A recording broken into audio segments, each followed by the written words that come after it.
La tarde del día de hoy con Jorge Arroyo tomando café, ¿no? Y una muy buena pieza de pan, qué gusto. La verdad es que, pues sí, qué importante es, Jorge, abrir a todas las voces, ¿no? Qué importante saber que hay diferentes formas de percibir un proceso político, diferentes formas de leer las acciones de los políticos, pues de Oaxaca y de México. Así que bienvenido, muchas gracias por estos minutos. Gracias, Connie, a ti por darme este espacio en tu canal, en tu proyecto. No, pues el gusto es para nosotros y decíamos lo importante de la confrontación de ideas, ¿no? A mí me parece muy buena la confrontación de ideas, desde luego. Hablabas hace unos minutos, por ejemplo, de estas líneas editoriales o de estas formas de expresión, pero en momentos tan intensos como los que tiene este país en 2024, sí. se agudiza, se pone mucha atención. Sí. ¿Y a qué me refiero de manera muy concreta, Jorge? Bueno, pues hay una confrontación de ideas, ¿no? Sí. Entre Xóchitl Gálvez y Claudia Sheinbaum. Esto es claro, es evidente. ¿Cómo lo percibes tú? ¿Qué lectura le das? Desde luego, sin un nombramiento institucional, yo me asumo que soy vocero de la doctora Claudia. He trabajado bastante alrededor en el periodo de pre-campaña y antes, mucho antes de la definición de ella como la coordinadora de los trabajos de los comités de la Cuarta Transformación. Y aquí se está poniendo a prueba o se va a contrastar formas ideológicas bien avanzadas y bien elaboradas. Una es la que representa la doctora Claudia, que representa lo que es denominado el estado de bienestar, es decir, un sistema de gobierno apegado a la característica humana que tenemos como personas. Es decir, hay un sistema de desigualdades y la doctora aborda el estado de bienestar apegado a todas las personas. Y por el otro lado, en la coalición, pues lo representa una señora pues que de entrada dice que vendía quién sabe cuántas gelatinas al día. Que no es malo. Yo veo, por ejemplo, a una militancia de Morena muy agradecida con un presidente López Obrador, con mucho cariño nato, con un respeto, con una simpatía, pero sí veo también de repente el rechazo, ¿no? A cuando le están faltando a esos principios de ese partido por el cual los ciudadanos han creído desde hace muchos años. Muchos de ellos pues han iniciado, tú mismo ahora nos lo platicas, ¿no? O sea, desde los inicios. Entonces, pues sí, la gente evidentemente es muy difícil que le engañen y que acepte este tipo de situaciones como una imposición. Sí, claro, esto es una práctica una práctica nociva que se... Ahora, ¿Oaxaca podría ser sujeto a imposiciones en estas elecciones? No lo sé, quizá tendremos que verlo desde una perspectiva muy simple. A veces es dada la historia ponerle nombre a los movimientos. Como ya dije, en 1810 se llamó independencia. Luego en 1857, es decir, ¿te imaginas la República saliendo de un enfrentamiento tan grande y 47 años después, ¡pum!, inicia la separación de la Iglesia con el Estado, en donde viene la Guerra de Reforma, lo que se le llamó la Guerra de Reforma en 1857. Y luego imagínate bien rápido, en 1910, un movimiento que se llamó Revolución Mexicana. Sí. Hoy, el licenciado Andrés Manuel López Obrador dijo que se llama nuestro movimiento Morena y que Morena, después del 2018, se llama Cuarta Transformación. Hay grupos que ya se cambiaron el nombre o que ya se asignaron un propio nombre. Por estatuto está prohibido ponerle nombre, por estatuto está prohibido hacer grupos dentro de Morena. Y si alguien se autodenomina de un grupo diferente a la Cuarta Transformación, y si un grupo se autodenomina diferente a Morena, pues es eso, Connie, es un grupo, ¿no? Y un grupo que hace imposiciones y que tiene malas prácticas no representa a todo el morenismo. Sí, coincido totalmente contigo. Y bueno, Oaxaca, un estado altamente politizado, tiende generalmente a tener, bueno, pues estas divisiones y estos grupos. Pero fíjate que Te preguntaba yo esto particularmente porque a mí me da la impresión, no sé a ti, a lo mejor todavía no hay una definición en muchos municipios de Oaxaca en diferentes cargos de elección popular. A lo mejor todavía no se sabe a ciencia cierta si las encuestas están dando resultados o no. Y yo me quedo pensando si el resultado en algunos municipios muy importantes pudiera ser, una vez que se defina en la Cámara de Senadores quién va a ser el representante de esa Cámara para Oaxaca y de ahí venga un reacomodo, ¿sí? O si se va a tomar como una decisión política o finalmente se va a respetar lo que la ciudadanía exprese. O sea, son tres rutas. ¿Tú cómo lo ves? Pero puedo decirte, vamos a llevar a Connie a la posición de la doctora Claudia, ¿no? Y en los estados hay gobernadores y luego hay estados en donde Morena no tiene gobernadores. Y los estados en donde gobierna Morena le dicen a Connie, déjame a mí poner lo que yo quiera. Eso es muy difícil, esa es una situación muy difícil porque tú necesitas el respaldo de esos gobernadores. Sí, claro. Y entonces, más o menos te vas a sujetar a lo que te van dictando. La parte, pero ahí estamos hablando de una imposición aceptada. Exacto. ¿No? La parte conflictiva ahí sería, varios no van a quedar conformes. Sobre todo porque Morena no es producto de una sola persona. O sea, en Morena se supone que privilegiamos por años la colectividad, que privilegiamos por años a la comunidad, no sí, a un personaje. Pero hablando, por ejemplo, de la importancia que tiene la representación del Senado de la República, ¿no? Bueno, desde luego Oaxaca trae una visión de seguir siendo gobernado por Morena, ¿no? Pero entonces, al definirse la persona que vaya a ser él o la representante del Senado, ¿no ves tú una recomposición a nivel diputación local, a nivel presidencias municipales, Jorge, en Oaxaca? Bueno, pues entonces visto desde esa perspectiva se vuelve como un modelo perfecto.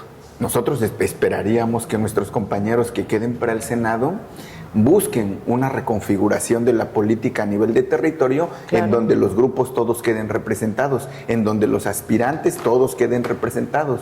Es decir, no se puede satisfacer al 100% las aspiraciones de todos los que están inscritos, pero en mayor o menor medida nuestros compañeros que son aspirantes para el Senado conocen la radiografía del Estado y saben cómo están representados cada uno de los que se inscribieron a las encuestas. Que ahí caeríamos a lo mejor en la conversación anterior, o sea, estos grupos, ¿no? Sí. Estos grupos, porque finalmente habrá quien no esté conforme y diga, pues mejor me voy con el otro grupo, de quien no quedó. Y es ahí donde empiezan estas... Bueno, hay un debate más profundo ahí, porque entonces hablaríamos de la hegemonía del grupo, exacto, del grupo hegemónico. El asunto es que si el grupo hegemónico no tiene la legitimidad suficiente para representar y además los actores políticos del grupo hegemónico no tienen el oficio político de sumar a todos los demás, entonces pues ahí sí podría caerse en una, no sé si llamarlo de esta manera, pero para ahorrarnos muchos términos voy a decir desbandada, ¿no? Por la inconformidad que pueda generar de no sumar a todos los demás. Oye, ¿crecen las encuestas?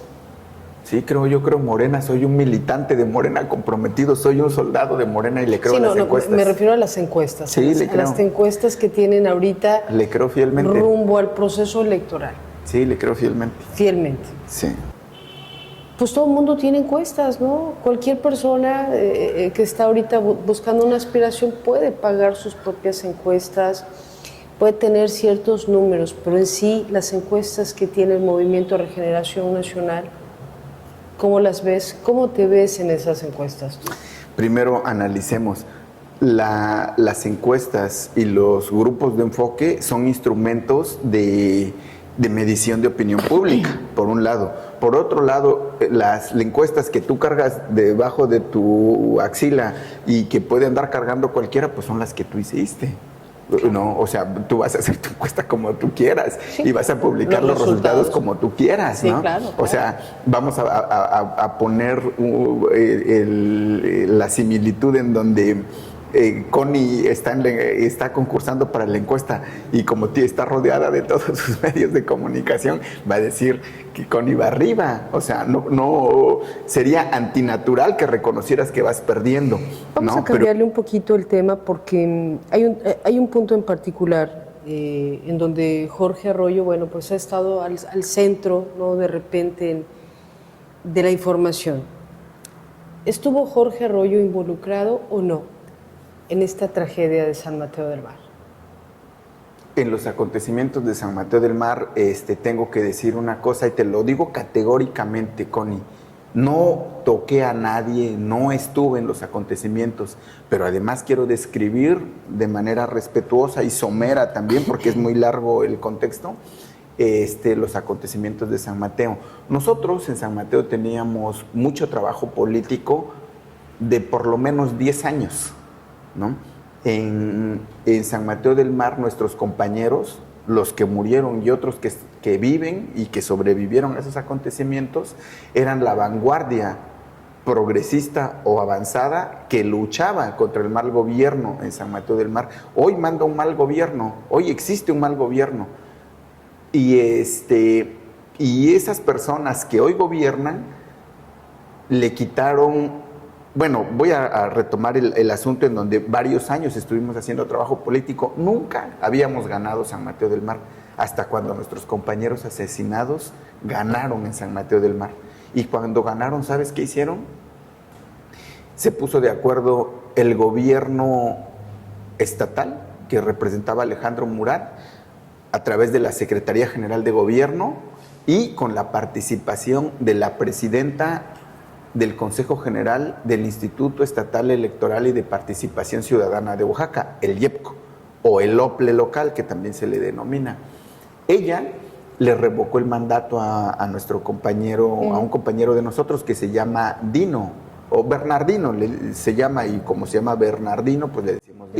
Fíjate que cuando lograron quitar a nuestro compañero Bernardino, fueron a hacer una cacería de nuestros compañeros, de mis compañeros, de varias personas con las que podía yo hablar así como estoy hablando en este momento contigo. Hubo una persecución terrible contra mis compañeras.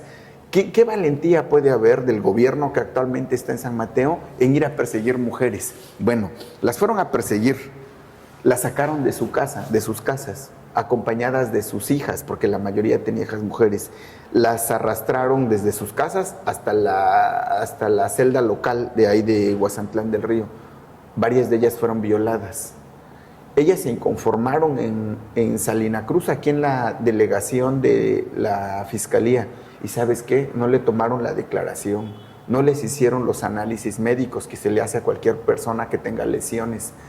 Y luego fuimos a Oaxaca, y en Oaxaca la Defensoría de los Derechos Humanos del pueblo de Oaxaca no les dio medidas cautelares a pesar de todas las huellas de violencia que tenían.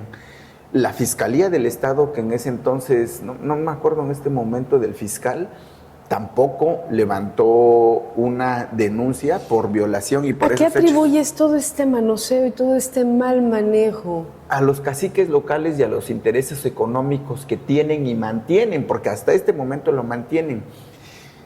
Y en ese momento, cuando hubo tanto rechazo de todas las instituciones, nuestras compañeras regresan y toman la agencia de Huazantlán, ¿no? Y el desenlace es el 20 o el 21 de junio. Del 21 de junio al 22 de junio llegan unos agresores, les pegan a nuestros compañeros, les empiezan a golpear como a las 7 de la noche y terminan de asesinarlos a las 7 de la mañana del otro día. Es correcto. Fíjate, en medio de todo esto, Connie, me señalaron al límite, de manera tan agresiva. La verdad es que el bullying se queda corto cuando te describo cómo me señalaron. ¿Sabes qué? Hoy José Luis N. está sentenciado a 210 años de cárcel por esos acontecimientos. Es decir, la persona que me señalaba, que aseguraba que yo tenía un hecho, que yo tenía una responsabilidad en la comisión de ese hecho, está sentenciada a 210 años de cárcel, ¿no? Si tú te das cuenta, yo ahorita en este momento vengo en mi vehículo, venimos 2 personas, quien viene manejando y tu servidor, nos vimos hace rato allá afuera. Yo no tendría por qué andar tan libre, si es que tuviera miedo. Yo no participé en ese hecho, no tengo nada que ver, no tengo absolutamente nada que ver. La única participación del movimiento de acción social en relación con los acontecimientos es que toda esa gente era de nuestro grupo, toda esa gente era nuestra gente. Claro. Había un acompañamiento político y de esto lo saben todos los funcionarios, y la rispidez que ha generado el movimiento de acción social en relación a esto es que, por ejemplo, el que no le dio medidas cautelares a las víctimas de San Mateo del Mar, hoy es fiscal. Sí, el secretario de gobierno, el actual secretario de gobierno, Jesús Romero, en aquel tiempo era encargado de la seguridad federal. Y Connie, yo te lo puedo contar en palabras, pero no sabes cuánto le rogué para que por favor hiciera algo esa noche. Esa noche yo estaba en Oaxaca, no estaba aquí en Salina Cruz, yo estaba en Oaxaca y le hablé N cantidad de veces para que pudiera escucharme, suplicando por la vida de mis compañeros. Mucha gente de los que perdieron ahí la vida hablaban, así como estamos hablando tú y yo, así de cerquita como estamos conviviendo. ¿No hubo respuesta?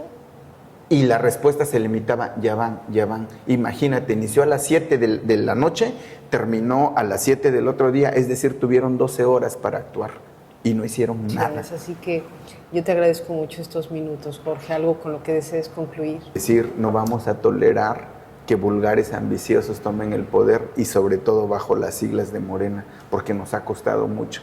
Morena es el trabajo de un montón de políticos a lo largo de décadas.